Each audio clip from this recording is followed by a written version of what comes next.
Oh boy, I watched a movie called Natty. I only was looking forward to this because Dwight Little, director of Halloween 4, came back to do another horror project with Danielle Harris. Halloween 4 is a complete nostalgia love film for me. And to see them reunite all these years later was like, okay, I got to at least check it out. I knew within the first couple minutes that I was in for a rough ride. This also has Bill Moseley and Robert Englund. So, unfortunately, those names these days in lower budgeted productions like this always spells disaster. They just try to get a named actor to throw it into a film to get people's eyes on it, but they never properly utilize them. Um, as far as the story goes, there's this town where there was this woman who was promiscuous after her failed movie career with a bunch of women's husbands. And so they, all got together and burned her alive, very Freddy Krueger style. And now she can return, sort of, or something. Like there's this ritual around town where kids go and knock on doors 9 times. That really doesn't have anything to do with the movie. They just say that in there. Really, you're dealing with Bill Moseley's character, who's obsessed with her films. You can pretty much guess who he is very, very quickly. And he's basically doing her bidding and trying to kill people in the way that her films are. The characters in this are super lame.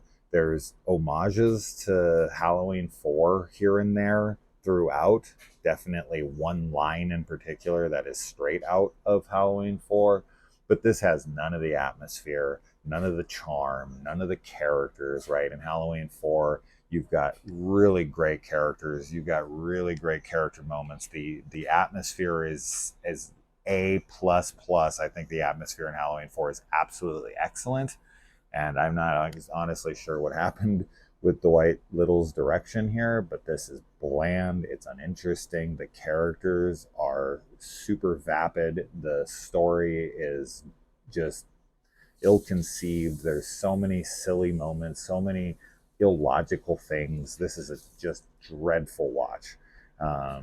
It has like an okay production value to it, so it feels a little bit better than it is just looking at it, but man, it is not a pleasant experience.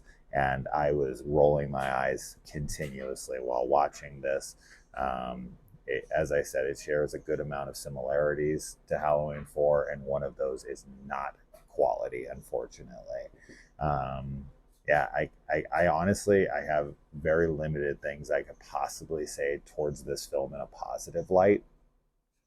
I don't think any of the actors in this are bad per se. I just think that the script and the direction limits them, and they're just kind of doing the best they can with what they've got. I'm not going to say that performers are good or bad. I don't really know if I can possibly critique them in a honest way with how poor I just think the script and the film is in general. So I'm not going to knock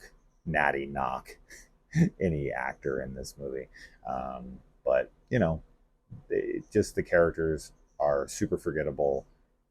None of the dialogue is interesting. The setup for everything is just run of the mill. It really is just a complete snoozer, lame, derivative, trite watch. And okay, can I say anything more? You don't really need to know anything more other than that.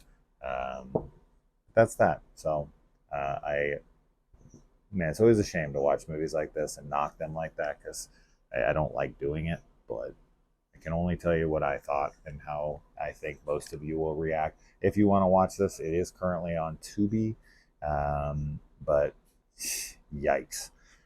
Dwight has done better. All right, guys. Bye.